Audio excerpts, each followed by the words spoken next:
అన్నమాట. ఉపనయనం అంటే ఏమిటి, ఎందుకు చేస్తారు?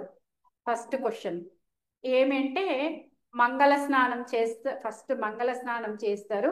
మంగళ స్నానం అంటే పసుపు నీళ్లతో, ఎప్పుడైతే పసుపు నీళ్లతో స్నానం చేపిస్తారో శరీరానికి ఉన్నటువంటి ఆరా అంతా కూడా క్లియర్ అవుతుంది అనమాట. ఆరా మొత్తం క్లెన్జింగ్ జరుగుతుంది, శరీరానికి ఉండేటువంటి ఆరాని క్లియర్ అవుతుంది. ఈ మానసిక స్నానం దేంతో చేస్తారు? ఈ మానసిక స్నానం చేయడానికే ఈ యొక్క ఉప్ప అంటే దగ్గరికి, నయనం అంటే కన్ను. కన్ను ఎందుకు దగ్గరికి అని చెప్పేసి అంటే, జ్ఞానచక్షుకి దగ్గరగా పోవడానికి ఆ యొక్క వివాహంలో ఉండేటువంటి ప్రధాన ఘట్టం అన్నమాట. ఎందుకంటే అప్పుడు తండ్రి వచ్చేసి గాయత్రి మంత్రం ఉపదేశిస్తాడు.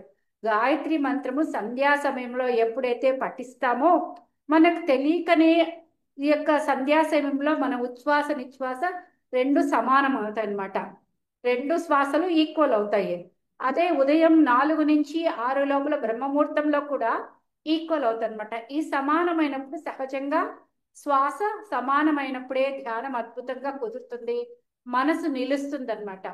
సో అప్పుడు ఆ యొక్క ఆ యొక్క సమయంలో ఇంకా ప్రతిరోజు నువ్వు ప్రాక్టీస్ చెయ్యి.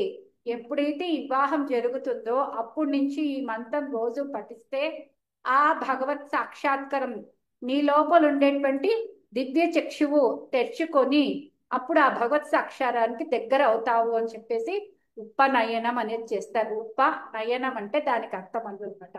అంత